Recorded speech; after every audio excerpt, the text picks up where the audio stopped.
Este audiobook foi produzido nos estúdios dos Comunicadores Sem Fronteiras.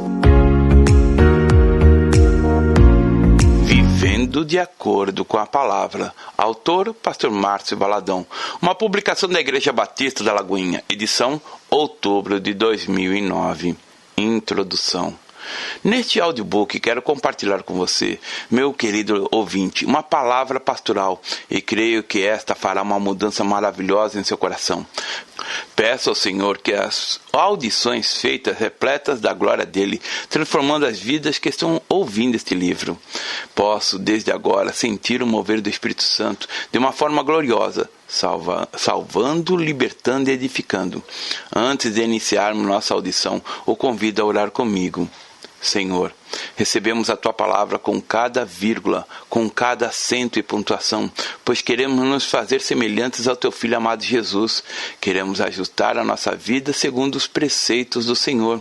Que a unção do Senhor flua na vida de cada ouvinte. No nome do Senhor Jesus. Amém. Colocando ordem na casa. Paulo, servo de Deus e apóstolo de Jesus Cristo, para promover a fé que é dos eleitos de Deus e o pleno conhecimento da verdade segundo a piedade, na esperança da vida eterna que o Deus que não pode mentir, prometeu antes dos tempos eternos e, em tempos devidos, manifestou a sua palavra mediante a pregação que me foi confiada por mandato de Deus, nosso Salvador. A Tito, verdadeiro filho, segundo a fé comum, graça e paz da parte de Deus Pai e de Cristo Jesus, nosso Salvador. Por esta causa, te deixei em Creta, para que pusesses em ordem as coisas restantes, bem como, em cada cidade, constituístes presbíteros, conforme te prescrevi. Alguém que seja irrepreensível, marido de uma só mulher, que tenha filhos crentes que não são acusados de dissolução, nem são insubordinados, porque é indispensável que o bispo seja irrepreensível como despenseiro de Deus, não arrogante, não irracível, não dado ao vinho, nem violento, nem cobiçoso de torpe ganância, antes hospitaleiro, amigo do bem, sóbrio, justo, piedoso, que tenha domínio de si, apegado à palavra fiel, que é segundo a doutrina, de modo que tenha poder tanto para exortar pelo reto ensino, que para convencer os que contradizem. Tito, capítulo 1, verso 1 a 9. Um dos significados da palavra igreja é os chamados, o prédio. O templo onde se realiza culto não é a igreja, ainda que no português confundamos o prédio como sendo a igreja. Entretanto, igreja significa gente, pessoas. A igreja respira, veste, anda, chora, fala e ri. Portanto, igreja é gente.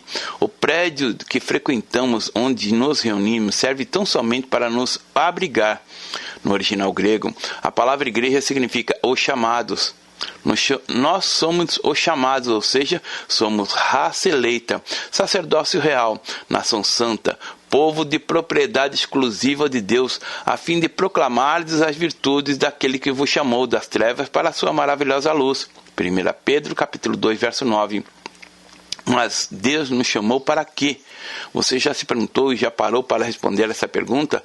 Há muitas respostas que podem ser dadas, mas eu posso resumi-la de uma única frase. Deus nos chamou para fazer de mim e de você instrumentos para a mudança de vidas. Tito, um jovem filho na fé de Paulo, é citado apenas 11 vezes na Bíblia. Infelizmente, não sabemos muito a respeito dele. O que sabemos é que Tito foi um dos filhos na fé de Paulo e, pela imposição das mãos, foi consagrado ao serviço. Foi companheiro do apóstolo Paulo e por Paulo foi deixado em uma ilha chamada Creta. Paulo tinha sido prisioneiro e, quando foi solto, ao passar por Creta, deixou Tito ali. Entretanto, Paulo não o deixou na ilha, porque era um lugar paradisíaco, de uma beleza estonteante. Ele deixou Tito ali para que este cumprisse uma missão muito importante. No versículo 5, Paulo disse assim: por esta causa havia um propósito. Te deixei em Creta para que pusesses em ordem. Em outras palavras, Paulo estava dizendo a Tito que ele havia deixado ali para que ele, Tito, colocasse Creta em ordem. Nestes dias, como nos dias de Tito, eu e vocês fomos colocados por Deus também em um lugar específico, seja na escola, no trabalho, em casa, no bairro ou na cidade onde moramos. Eu creio que ninguém vive na face desta terra por acaso. Eu creio que ninguém fica em um lugar sem um propósito, sem uma razão. Existe uma razão para você morar na rua que você mora, como todos os vizinhos à sua volta. Existe uma razão para a qual você está nesse emprego, como todos os seus companheiros de trabalho. Você não está ali simplesmente para ganhar dinheiro, para a sua sobrevivência. Deus é maior que isso. Há uma razão e uma proposta para cada detalhe de nossa vida. Deus havia feito com que Tito ficasse em Creta, com uma proposta clara e evidente: pusesse Creta em ordem. Só que depois Paulo disse a Tito: quando te enviar a Ártemas ou Tíquico, apressa-te a vir até Nicópolis ao meu encontro. Estou resolvido a passar o inverno ali. Tito capítulo 3, verso 12. Ou seja, Paulo estava dizendo: Tito, quando Ártemas e Tíquico chegarem aí, venha se encontrar comigo logo. Não demores aí, saia depressa. Penso que naquela hora Tito ficou sem saber como colocar Creta em ordem. Como ele conseguiria colocar Creta em ordem se teria de voltar. A mensagem vinha escrita em rolos e era entregue por mensageiros que anunciavam quem era o remetente. Não era um rolo grande, era pequeno e continha poucas instruções, mas as instruções eram de grande importância. Tito estava enfrentando um problema, e o problema era: qual a melhor maneira de fazer algo que ele não sabia como fazer? Muitos de nós enfrentamos este mesmo problema. Recordo-me que um colega pastor que fora trabalhar em uma mercearia, mas ele não sabia absolutamente nada da profissão de marceneiro. Porém, estava empregado ali. A única coisa que ele sabia fazer era carregar as tábuas de madeira.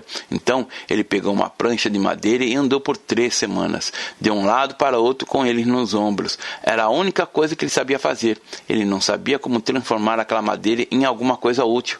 Infelizmente, nem todos nós sabemos fazer as mesmas coisas. Cada um de nós possui habilidades diferentes. Posso até pegar um serrote para cortar um pedaço de madeira, mas com certeza não será a mesma coisa do que aquele que tem a habilidade para tal.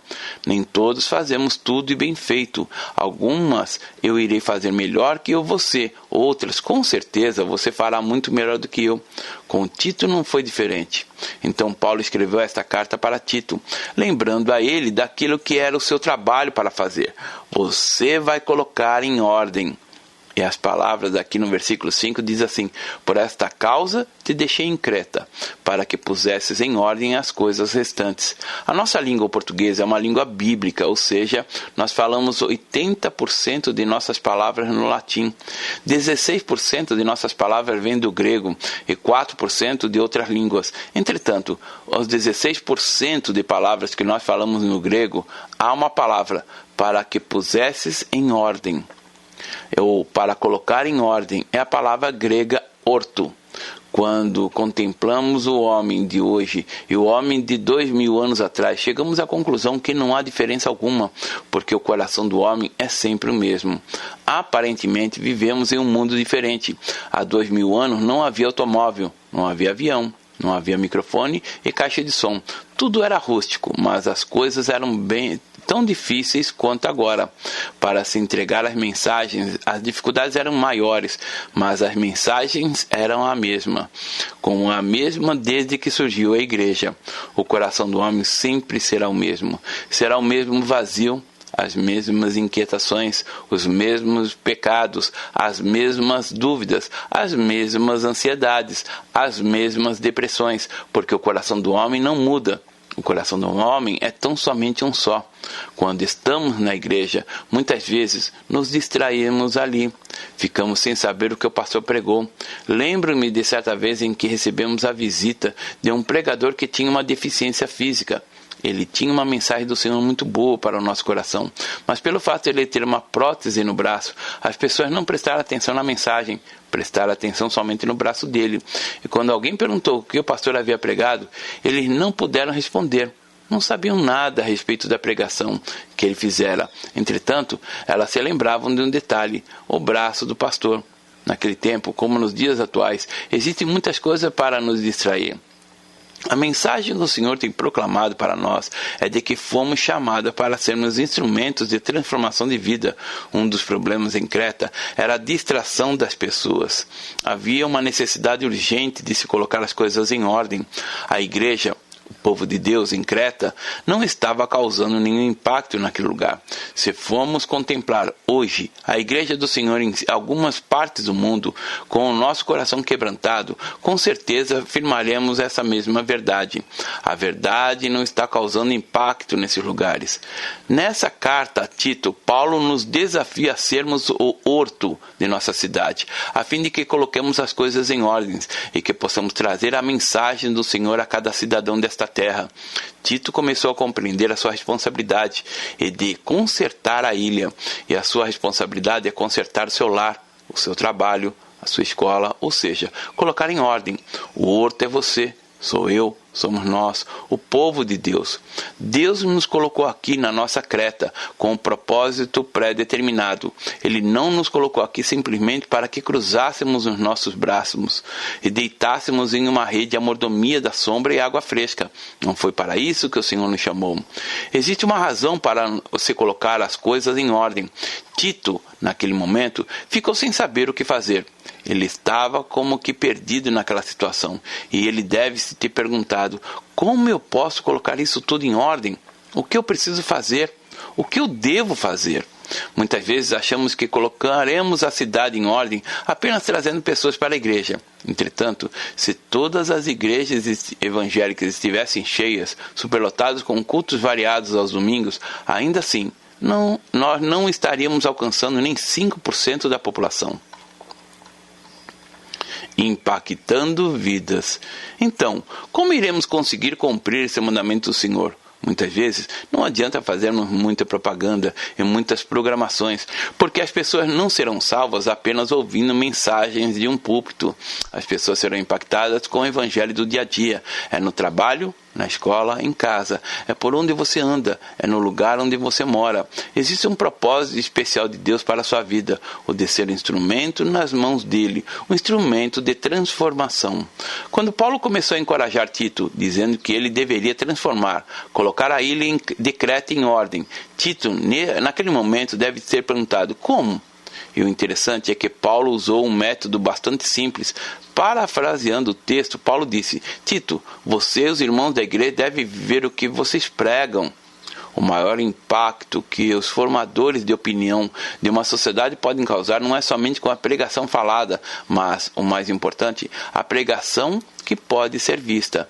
Uma pregação que fala, que anda e que estende as mãos. Não é uma pregação que veste um paletó e uma gravata. É uma pregação que traz vida e gera vida. A única maneira de a igreja causar um impacto na cidade é viver o que ela está pregando, transformando em um exemplo vivo. Na verdade, o povo já está cansado de ouvir. Ao ligar o rádio, há uma mensagem maravilhosa. Ao chegar em casa, assiste televisão, outra bela mensagem. Ao passar pela rua, ganha um CD evangélico, ganha um Novo Testamento. Existem 1000 maneiras diferentes de pregar o evangelho. Entretanto, no momento em que as pessoas começarem a perceber o nosso estilo de vida, passarão a observar certas inconsistências em nós. Ouvem algo aqui, outro ali, e veem que na prática é outra coisa totalmente diferente. O grande problema da igreja é exatamente este: o problema da inconsistência, de se pregar uma coisa, mas na prática viver de um modo totalmente diferente. Porém, o que mais impacta aqueles que ainda não têm o Senhor não é tanta pregação. O que mais impacta as pessoas é quando os crentes encarnam a mensagem, vivendo o que pregam. O equilíbrio. Hoje, o nosso maior problema é alcançar o equilíbrio entre a pregação da mensagem e a apresentação da mensagem vivida em cada cristão. A palavra tem que estar encarnada, impregnada em cada um de nós.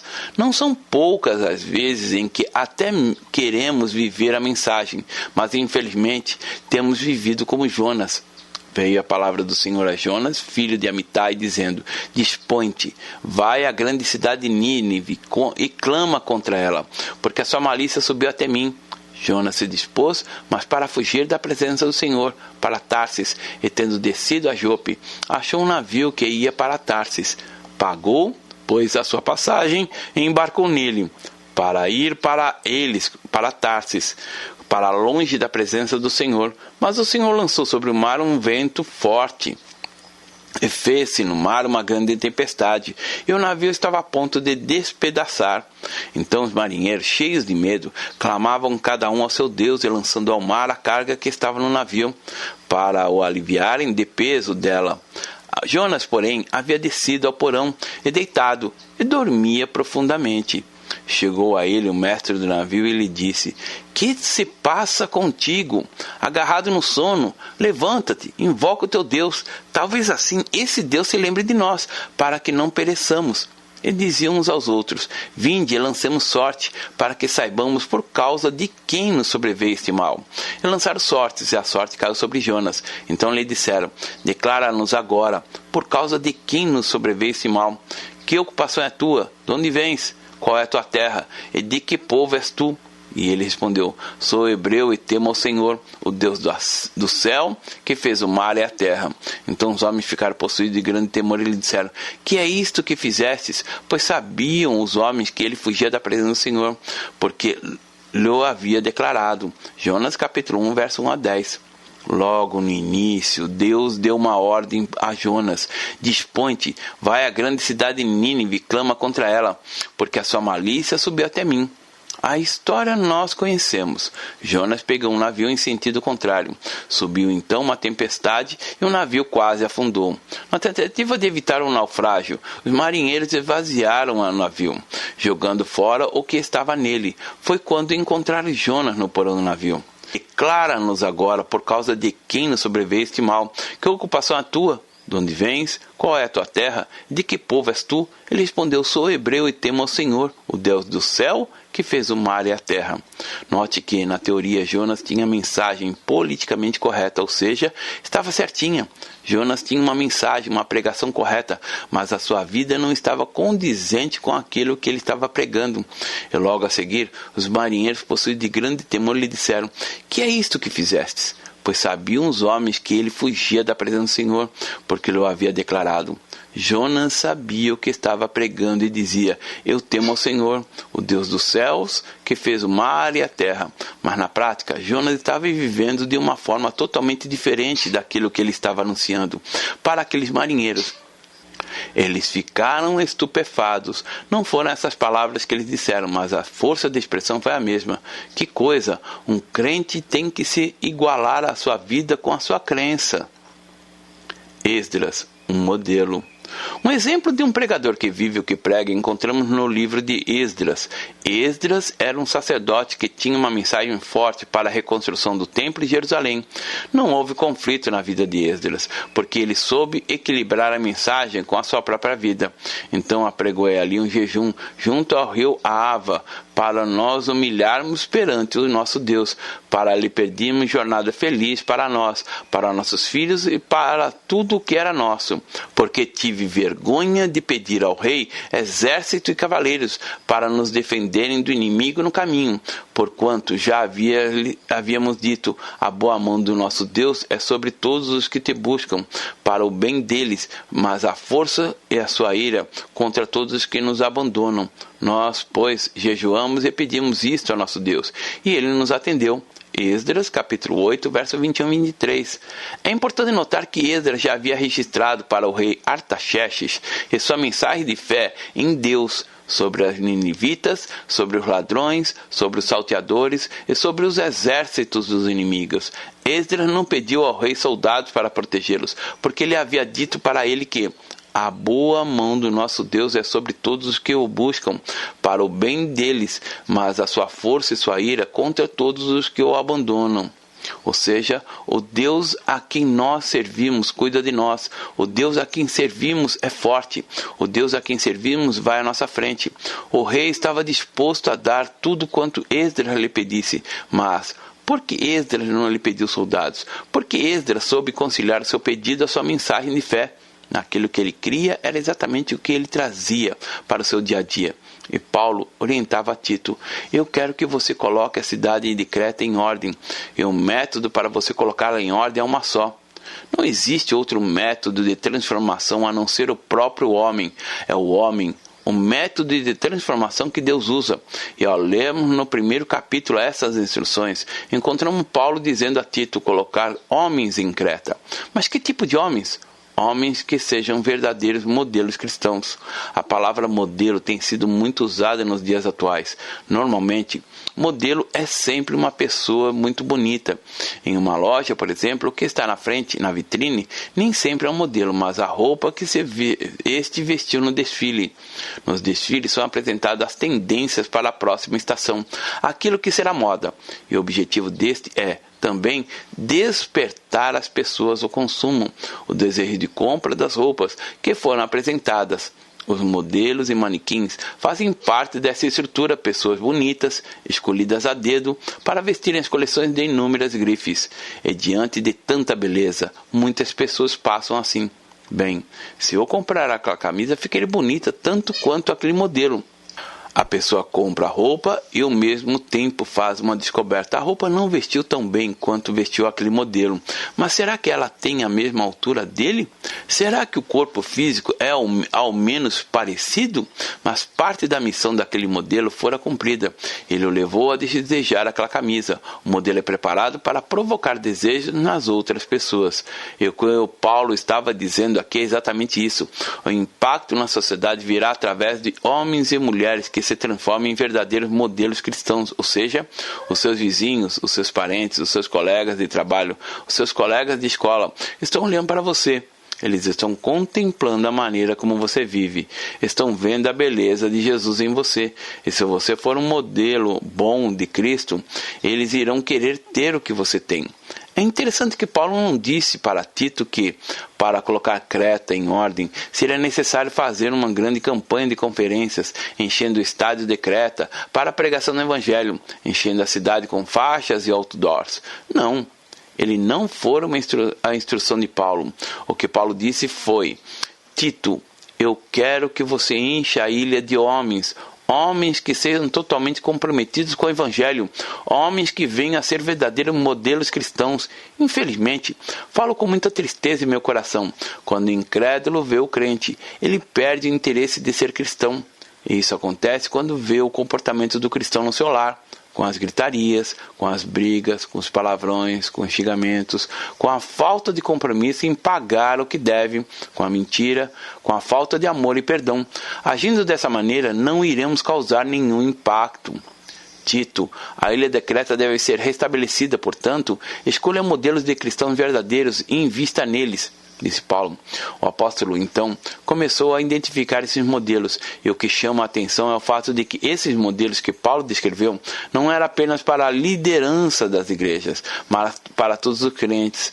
O que Paulo apresentou como modelo serve tanto para mim quanto para você.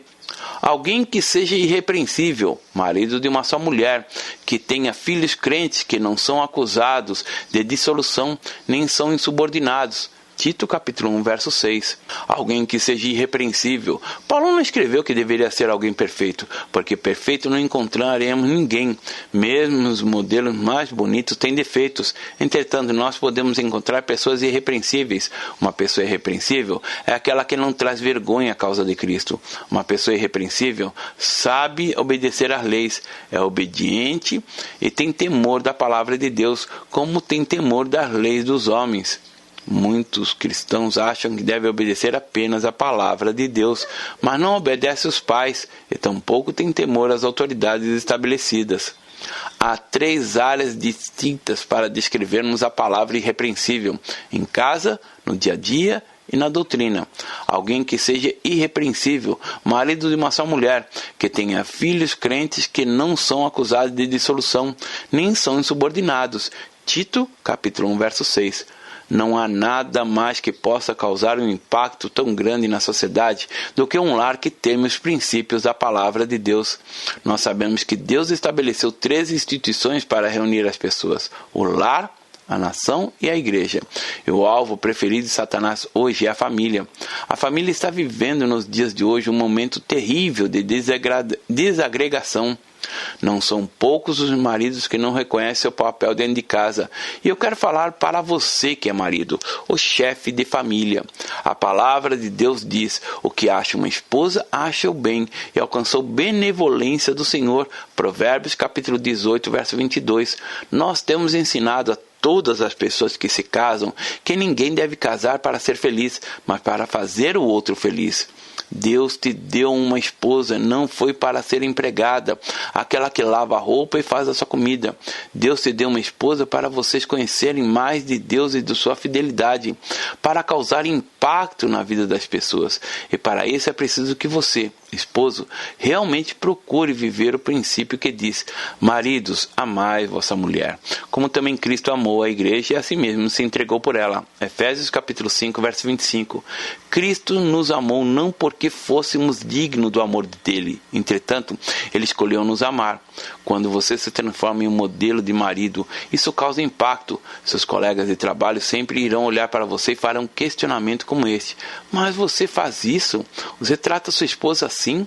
Você age com ela dessa forma? Você atua dessa maneira? Isso causará um impacto tremendo. Além de ser marido, você também é pai. E a palavra de Deus diz: vós, pais, não provoqueis vossos filhos a ira, mas criai-vos na disciplina e na admoestação do Senhor. Efésios capítulo 6, verso 4. A palavra de Deus diz que se alguém não tem cuidado dos seus, e especialmente da própria casa, tem negado a fé e é pior que o descrente. 1 Timóteo capítulo 5, verso 8. E isso não é apenas uma questão de você ter a sua doutrina bonitinha, mas ela precisa ser expressa dentro da sua casa, criando seus filhos, cuidando sua esposa, sendo para ela realmente uma bênção. É dessa forma que você será modelo, porque Deus fará de você esse modelo. Agora, quero falar para você que é a esposa, a mãe. Não basta apenas pregar para a sua vizinha que ela mudará de pensamento, mas o modo como você vive dentro de casa, vivendo como uma esposa fiel, carinhosa, que ama e ensina seus filhos e que causará impacto na vida dela. O papel da esposa é tão importante quanto o do marido. Os dois têm os mesmos direitos, mas a esposa que oferece ao marido o direito de ter a última palavra. Esta é a sua missão. A esposa que traz o testemunho e provoca o impacto é aquela esposa que procura cumprir a vontade de Deus, vivendo de um modo digno e bonito, tendo contentamento nas suas atitudes. Quantas esposas vivem semelhantes a esposas dos incrédulos, reclamando de tudo e de todos? Esposas que se alimentam daquilo que vem na televisão e se deixam encher daquilo que a televisão traz. Ela sabe o nome dos artistas, acompanha 3 novelas, conhece tantas coisas, mas não tem conhecimento da palavra de Deus. Você, minha irmã, pode pregar para alguém e dizer: a palavra de Deus é boa. A palavra de Deus é amor, a palavra de Deus é alimento, a palavra de Deus edifica, a palavra de Deus é tudo isso. Mas o seu filho nunca lhe vê lendo a Bíblia, orando. O marido que ainda não conhece a Deus também não lhe vê fazendo isso. A palavra de Deus diz: mulheres, sede vós igualmente submissas aos vossos próprios maridos, para que, se ele ainda não obedece à palavra, seja ganho, sem palavra alguma, por meio do procedimento da sua esposa. 1 Pedro capítulo 3, verso 1. Quando você age como uma mulher ímpia, você deixa de ser um modelo. Procure entender essa palavra. Você precisa ser um modelo de esposa que a Bíblia descreve. Eu me recordo de um irmão que faleceu.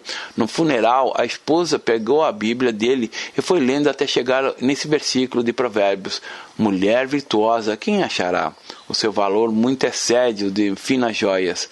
Provérbios capítulo 31, verso 10. Depois ela leu o que o marido escreveu ao lado desse verso: eu achei. Minha querida irmã, viva de tal forma que o seu marido possa dizer aos outros, escrever na Bíblia, falar para você: eu achei. E você que ainda não se casou, ou que ainda não é modelo de esposa para fazer eu quero ser, seja instrumento de transformação no seu lar, vivendo o que a palavra diz para você ser, que você possa impactar as suas amigas e vizinhas, a ponto de que eles perguntarem: o que você tem que eu não tenho? E você então poderá lhe dizer com toda alegria: eu não tenho prata nem ouro, mas o que eu tenho eu te dou em nome de Jesus. Não tenha Jesus só na boca para fora. Tenha Jesus na sua vida. Seja realmente apaixonada por Ele. Traduza essa paixão por Ele nas coisas simples da vida. Nos serviços domésticos, no trato com as pessoas, nas reuniões de escola dos filhos, no cuidado com o esposo e com os filhos e com você mesma, da maneira como se veste, no cuidado do seu corpo, que é o templo do Espírito Santo. Primeiro, em casa. O método de Deus continua sendo o mesmo. Vidas transformadas para transformar vidas. Não pode existir uma vida transformada na igreja e uma vida diferente em casa. Infelizmente, temos recebido notícia de maridos, de esposas e de filhos que na igreja são verdadeiras bênçãos, mas em casa são completamente diferentes. Paulo deixou esse ensinamento para a família que, se obedecido, trará paz e alegria para dentro dos lares e deixaremos de ser um falso modelo cristão em casa, porém um verdadeiro modelo de cristão que todos irão querer seguir. Preste atenção a cada palavra escrita nesses versículos. Por isso, deixando a mentira, fale cada um da verdade com seu próximo, porque somos membros um dos outros. Irai-vos e não pequeis. Não se ponha o sol sobre a vossa ira, nem deis lugar ao diabo. Aquele que furtava, não furte mais. Antes, trabalhe, fazendo com as próprias mãos o que é bom, para que tenha com que acudir ao necessitado, e sim unicamente a que for boa para a edificação, conforme a necessidade, e assim transmita graça aos que ouvem. E não entristeçais o Espírito de Deus, no qual fostes selados para o dia da redenção. Longe de vós toda amargura, e cólera e ira, e gritaria e blasfêmias, e bem assim toda malícia. Antes, sede uns para com os outros benignos, compassivos, perdoando uns aos outros, como também Deus em Cristo vos perdoou. Efésios capítulo 4, verso 25 a 32. Digamos que a ida à igreja seja no domingo ou outros dias da semana. É como se você fosse ao treino. Ao deixar os portões da igreja e ao entrar no carro, você é testado por um motorista bêbado ou por um engraçadinho no volante de outro carro. Quando chega em casa, é testado como um marido. Em vez de ajudar a esposa a agilizar o almoço, senta diante do sofá e começa a tirar a paz de todo mundo. O jogo se dá todos os dias, onde você estiver. É durante toda a semana e não há folga, porque onde você estiver, alguém estará te observando para saber se poderá ser um cristão como você é. Ao ouvir a palavra de Deus por meio do pastor, é como se estivesse ouvindo a palavra do técnico. Virar o jogo para lá. Cuidado com a direita, feche o buraco nessa defesa. Cuidado com as investidas do inimigo pela sua esquerda. Portanto, o jogo é a sua creta. E você sabe onde é? Na igreja, onde você recebe o ânimo. A palavra do Senhor, as instruções, os desafios, as correções, a edificação, o consolo. Mas o jogo acontece durante toda a semana, quando você está sozinho. Quando você não tem um técnico para te incentivar, para te ajudar, para estar ao seu lado. Para que lares vivam preceitos da palavra do Senhor, o primeiro requisito do modelo, segundo temos visto aqui, começa exatamente dentro da casa. Sua fé tem e precisa ser expressa dentro da sua casa. Na igreja você louva, dança, bate palmas, mas será que essa casa você louva a Deus? Lá na igreja você anda todo bonitinho, cheiroso, fala com carinho, com amor e dá atenção a todos que te procuram. Você até dá a mão para a sua esposa. Entretanto, você não deve fazer isso somente na igreja, mas principalmente dentro de casa também. Existem milhares de pessoas que carregam pesado fardo de depressão por viverem momentos difíceis de mágoas, amarguras, solidão e tantas outras coisas dentro de casa. Nós precisamos ser um verdadeiro modelo cristão em casa. O que pode causar impacto é o nosso testemunho, se estarmos sendo verdadeiros modelos cristãos a partir dos nossos lares. Nós podemos ir para os maiores estádios do país, lotar os lugares com mais de 120 mil pessoas e pregarmos ali uma mensagem maravilhosa, vinda direto do trono do Pai. Com certeza haverá milhares de decisões. Entretanto, haverá muito mais decisões se homens e mulheres puderem encontrar os irmãos no seu dia a dia, vendo como você vive, como você cuida da sua esposa, como você administra a sua casa, como você educa seus filhos. E é isso que a palavra do Senhor diz. Segundo, no dia a dia. Em primeiro lugar, devemos ser modelos em casa. Em segundo lugar, devemos ter disposição na maneira de agir, porque é indispensável que o bispo seja irrepreensível, como despenseiro de Deus, não arrogante, não irracível, não dado ao vinho, nem violento, nem cobiçoso de torpe ganância, antes hospitaleiro, amigo do bem, sóbrio, justo, piedoso, que tem domínio de si. Tito capítulo 1, versos 7 e 8. O texto começa dizendo a respeito de algumas coisas que o modelo não deve fazer. E quando diz aqui bispo, ele se refere à autoridade naquele lugar. Bispo é um sacerdote, você também é um sacerdote no seu lar. Portanto, esta palavra é para você também. Veja bem o que Paulo está dizendo, porque é indispensável que o bispo seja irrepreensível como despenseiro de Deus, não arrogante. Arrogante é uma pessoa orgulhosa, que se manifesta por atitudes altivas e desdenhosas. É uma pessoa que tem soberba, é insolente e atrevida. Para ser muito mais claro um pouco, o arrogante é aquele que estufa o peito e olha para as pessoas por cima, ou seja, ele é o melhor e não há outro igual a ele. O texto continua dizendo, não irascível. Uma pessoa irascível é aquela que se ira com extrema facilidade, é extremamente irritável. Tudo é motivo para ela sair dando abraçadas e pernadas. Uma pessoa irascível é aquela que ninguém gosta de conversar com ela, porque se você der uma opinião contrária dela, você vai pagar caro. Mas a palavra de Deus diz que o verdadeiro modelo cristão não é irascível, ou seja, é o contrário. Ele não se irrita sem motivo profundo, não fica irado por qualquer coisinha e tem um estopim bem longo. Tem gente que nem tem estopim, por um motivo banal explode como se aquilo fosse o fim do mundo. O não irascível tem um estopim bem longo, ou seja, conta até 10 para responder. E às vezes conta sequências de 10 quantas vezes necessárias forem, mesmo que isso lhe custe caro. E Paulo continua, não dado ao vinho, não violento, nem cobiçoso de torpe ganância. São características do verdadeiro modelo cristão. Quando Paulo fala aqui, não dado ao vinho, fala as bebedices, dois exemplos que você dá em casa e que seus filhos veem. Nossos filhos copiam o que fazemos. Se somos beberrões, a tendência natural é que eles sejam também. Se formos violentos, eles acharão normal ser violento. Se você é uma pessoa que cobiça, eles também terão esse defeito de caráter. E cobiça é algo terrível. É algo que você tem uma esposa linda, maravilhosa dentro de casa, mas a vizinha, aos seus olhos, é mais bonita. O carro do vizinho é mais bonito que o seu. A geladeira da vizinha é mais bonita que a sua. Que coisa terrível. Você pode ser o homem ou a mulher mais rica da face da terra, que não vai adiantar, porque sempre achará que o vizinho tem alguma coisa mais bonita que a sua. Se você é ganancioso, o seu filho também terá todas as chances de ser. O problema maior é quando essa ganância se torna uma torpe ganância, ou seja, passa a ser desonesta. Você pratica falcatruas para adquirir as coisas, e quando mais tem, mais quer. Passa por cima de tudo e todos. E Paulo continua, antes hospitaleiro, amigo do bem, sóbrio, justo, piedoso, que tenha domínio de si. Então, no seu trabalho, na sua creta, onde Deus o colocou, ali você será desafiado a viver dessa forma. Vivendo como a palavra de Deus diz que você deve viver, caminhando como um modelo de passarela na vida, sem arrogância, sem ser irascível, não dado ao vinho, não violento, não cobiçoso de torpe ganância, mas hospitaleiro, amigo do bem, sóbrio, justo, piedoso e que tem domínio de si mesmo.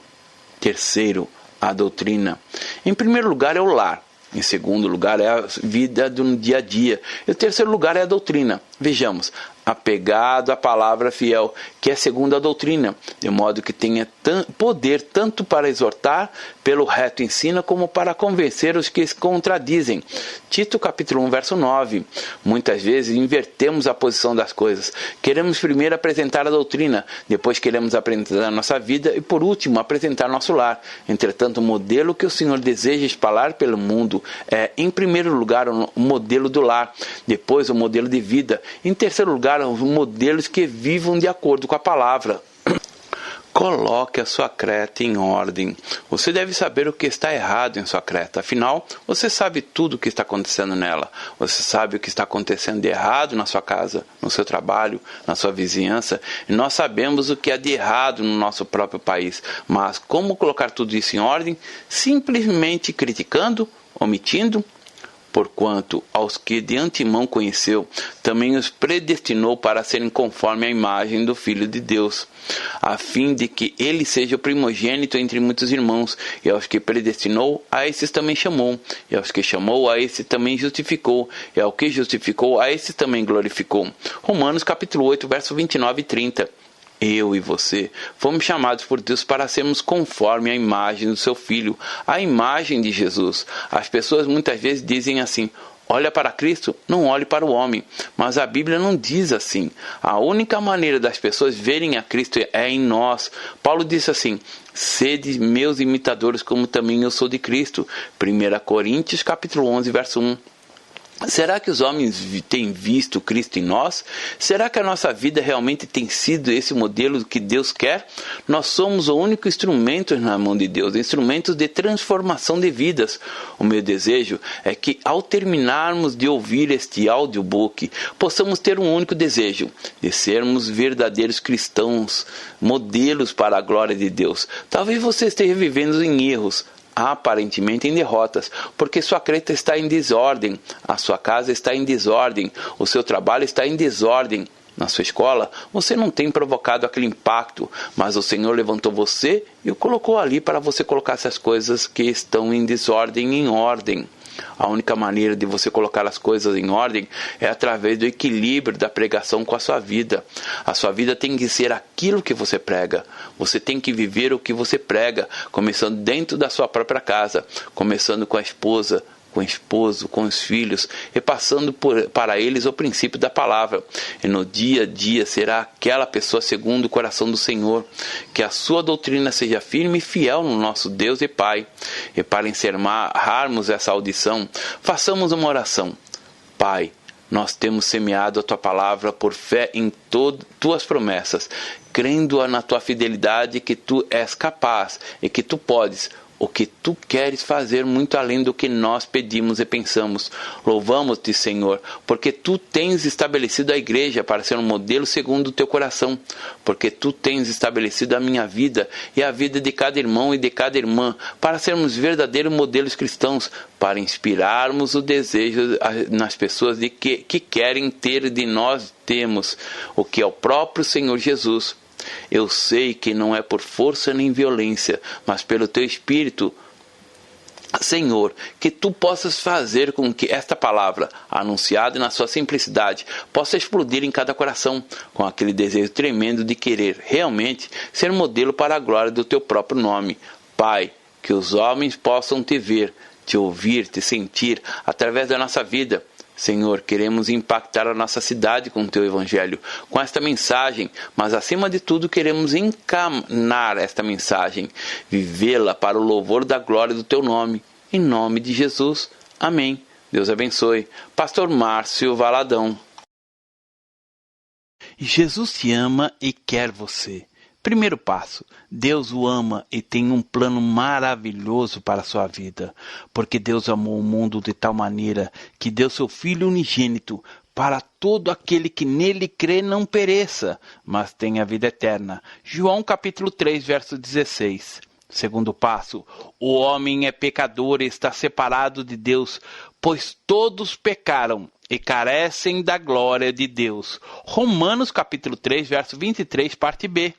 Terceiro passo, Jesus é a resposta de Deus para o conflito do homem. Respondeu-lhe Jesus: eu sou o caminho e a verdade e a vida. Ninguém vem ao Pai senão por mim. João capítulo 14, verso 6. Quarto passo, é preciso receber a Jesus em nosso coração, mas a todos quanto receberam, deu-lhes o poder de serem feitos filhos de Deus, a saber, aos que crerem em seu nome. João capítulo 1, verso 12, parte A. Se com tua boca confessares Jesus como Senhor e, em teu coração, credes que Deus o ressuscitou dentre os mortos, será salvo. Porque com o coração se crê para a justiça, e com a boca se confessa a respeito da salvação. Romanos capítulo 10, verso 9 e 10. Quinto passo. Você gostaria de receber a Cristo em seu coração? Faça essa oração de decisão em voz alta. Senhor Jesus, eu preciso de Ti. Confesso-te o meu pecado de estar longe dos Teus caminhos. Abra a porta do meu coração e Te recebo como meu único Salvador e Senhor. Te agradeço porque me aceita assim como eu sou e perdoa o meu pecado. Eu desejo estar sempre dentro dos Teus planos para a minha vida. Amém? Sexto passo. Procure uma igreja evangélica próxima à sua casa. Nós estamos reunidos na Igreja Batista da Lagoinha, Rua Manuel Macedo, 360, bairro São Cristóvão, Belo Horizonte, Minas Gerais. Nossa igreja está pronta para lhe acompanhar nesse momento tão importante da sua vida. Nossos principais cultos são realizados aos domingos. Ficaremos felizes com sua visita. Uma publicação da Igreja Batista da Lagoinha, Gerência de Comunicação, www.lagoinha.com.